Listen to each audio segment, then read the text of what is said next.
Morning दोस्तों। उसके बाद नेक्स्ट रूल है, कोई भी पर्सन जो पर्सनल प्रोनाउन की फॉर्म में है, ठीक है, कोई भी पर्सन जो पर्सनल प्रोनाउन की फॉर्म में है, पर्सनल प्रोनाउन बोले तो कौन से भाई, आई, मी, ठीक है, we, us, they, them, she, her, he, him, ये सारे हमारे पर्सनल प्रोनाउन है।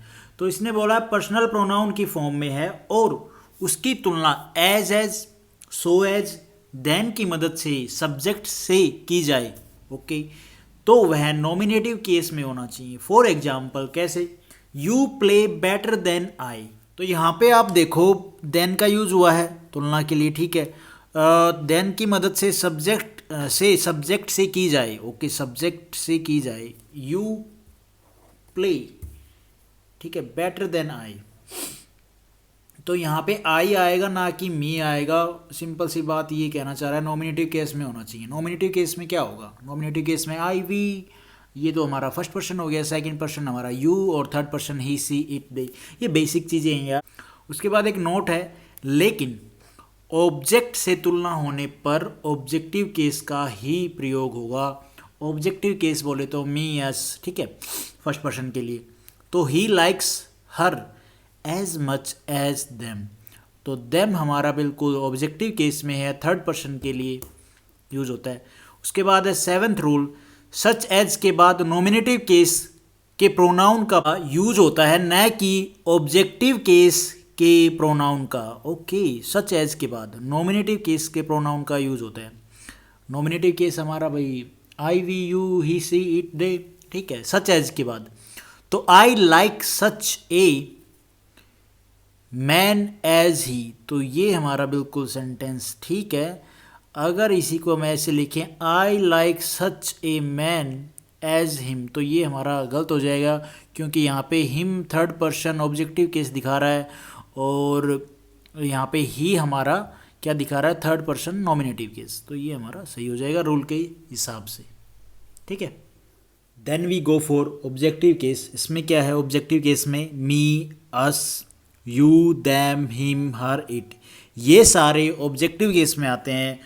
और सबसे पहला रूल क्या है इसमें, वर्ब के बाद प्रोनाउन, वर्ब के बाद जो प्रोनाउन है के ऑब्जेक्टिव केस में, case me, us, you, them, him, her, it का यूज होता है। For example he told me, अब भैया यहाँ पे ऑब्जेक्टिव केस का यूज होगा। Objective case first person, second person मैंने स्टार्टिंग में टेबल डाली थी, बाकी फिर मैं बता देता हूँ। आई का जैसे फर्स्ट पर्सन आई तो उसका ऑब्जेक्टिव केस होगा मी।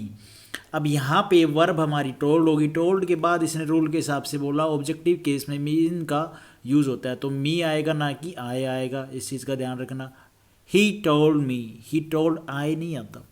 उसके बाद है सेकंड रूल, प्रीपोजिशन के बाद प्रोनाउन के ऑब्जेक्टिव केस मी, यू और us, them, him, her, it का यूज होता है, okay. Preposition talk to me, अब यहाँ पे आप देखो प्रोनाउन में ऑब्जेक्टिव केस का यूज हुआ है, आई का यूज नहीं हुआ है। प्रीपोजिशन पोजिशन के बाद मी, ठीक है, आई का यूज नहीं होगा। एक और एग्जाम्पल लें तो ऐसे ले लेते हैं, सी वॉज laughing at him, तो यहाँ पे आप देखो him third person objective case at के बाद में यूज हुआ है। इसके बाद है थर्ड रूल, पहले हम इसका थ्योरी पार्ट पढ़ लेते हैं थर्ड रूल का। बट एक कंजंक्शन भी है और एक प्रीपोजिशन भी, चलो जी ठीक है। ध्यान रखें जब इसका अर्थ के सिवा, अलावा, एक्सेप्ट होता है और इससे पहले all, none, everyone, anyone, no one, everything, everybody, etc का यूज होता है, ओके, तो वह प्रीपोजिशन का काम करता है। इन सब का यूज होता है, ठीक है, और इसके पहले इन सब का यूज होता है, तो वह प्रीपोजिशन का काम करता है, okay.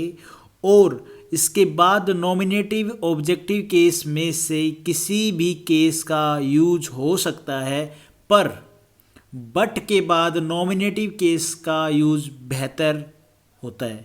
For example everybody but he was present in my party, यहाँ पे ये दोनों ठीक है। यहाँ पे एवरीबॉडी के बाद में बट है और बट के बाद में नॉमिनेटिव और ऑब्जेक्टिव केस दोनों में से किसी का भी यूज कर सकते हैं। यहाँ पे ही यूज हुआ है, ही हमारा क्या है, थर्ड पर्सन नॉमिनेटिव केस है, ठीक है, कोई दिक्कत नहीं है, सेंटेंस सही है।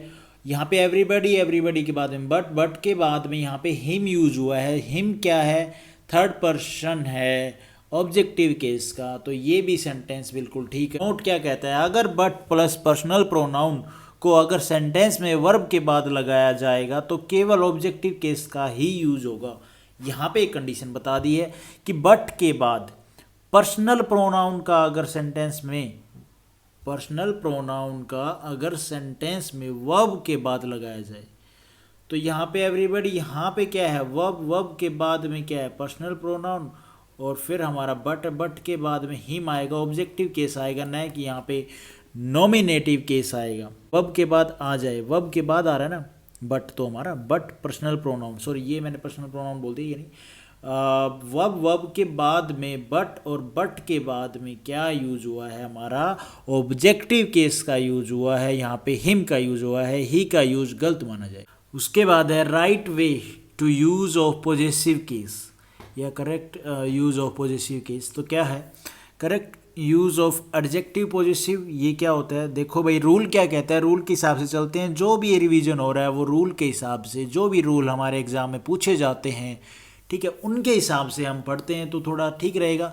अटके बताने में तो बहुत लंबी वीडियो बन जाती है, और लेकिन मैं यहाँ पे सिर्फ रिवीजन कर रहा हूँ आपका मेरा। पहला रूल क्या है, अगर दो या दो से ज़्यादा नाउन एंड से जुड़े हों तो उनको दे मानते हुए अधिकार दिखाने के लिए पॉजेसिव एडजेक्टिव देयर का यूज हो। एग्जाम्पल अनिल एंड रवि, यहाँ पे दो नाउन है, अनिल और एक रवि दोनों नाउन है। हैव डन देयर होमवर्क, तो बिल्कुल ठीक है, यहाँ पे ऊपर वाले जो रूल है उसमें यही बताया गया, अगर दो या दो से ज्यादा नाउन है और एंड से जुड़े हैं, तो ये एंड है, मैंने शॉर्ट में लिख रखा है, तो उनको दे मानते हुए, ठीक है, अधिकार दिखाने के लिए पॉजेसिव एडजेक्टिव देयर का यूज होगा। तो यहाँ पे Anil and Ravi have done their homework, तो सेंटेंस बिल्कुल ठीक है। उसके बाद है ध्यान रखें बहुत बार इट के पॉजेसिव एडजेक्टिव इट्स को गलत तरीके से भी लिख दिया जाता है। इसको कई बार इट और जो अपोस्ट्रोफी वो लगा के एस लगा कर लिख दिया जाता है, जो कि गलत होता है।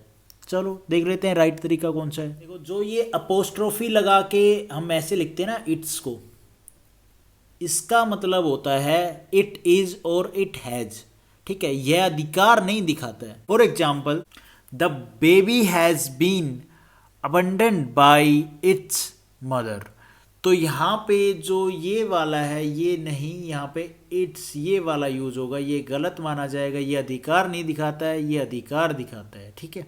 उसके बाद है सेकंड रूल, जब एक से ज़्यादा पर्सनल प्रोनाउन, ओके यहाँ पे प्रोनाउन की बात कर रहा है, को एंड से जोड़ दिया जाए, वहाँ पे नाउन की, यहाँ पे प्रोनाउन की, तो अधिकार दिखाने के लिए अवर, योर एंड देयर का यूज होगा। फॉर एग्जाम्पल, पहले एग्जाम्पल बाद में देखेंगे, पहले एक और नोट है यहाँ पे, अगर एंड से जुड़े प्रोनाउन में आई शामिल है, ओके मतलब फर्स्ट पर्सन शामिल है, तो अवर का यूज होगा, क्योंकि आई के साथ व्यक्ति जोड़ने से आई वी बन जाता है। एग्जाम्पल है you he and I will do our homework together, तो यहाँ पे बिल्कुल सही है, अवर का यूज हुआ है, आई के साथ व्यक्ति जोड़ने से आई वी बन जाता है। और वी का पॉजेसिव केस में एडजेक्टिव में क्या होगा, वी का अवर होता है, बिल्कुल ठीक है, कोई दिक्कत नहीं है। उसके बाद है सेकंड रूल, अगर एंड से जुड़े प्रोनाउन में आई शामिल नहीं है लेकिन यू है, तो यू को ध्यान में रखते हुए योर का यूज होता है। For example you and she will take your food, you and she will take her food, तो ये यहाँ पे हर नहीं आएगा, योर आएगा, ये सही है, ऊपर वाला ये गलत है। उसके बाद थर्ड रूल, अगर एंड से जुड़े प्रोनाउन में आई और यू शामिल नहीं है, अच्छा एंड से जुड़े प्रोनाउन में आई और यू भी शामिल, दोनों शामिल नहीं है, और ही सी इट को एंड से जोड़ा गया है, तो अवर तथा योर का यूज नहीं होगा, इनके स्थान पर क्या यूज होगा, देयर का यूज होगा।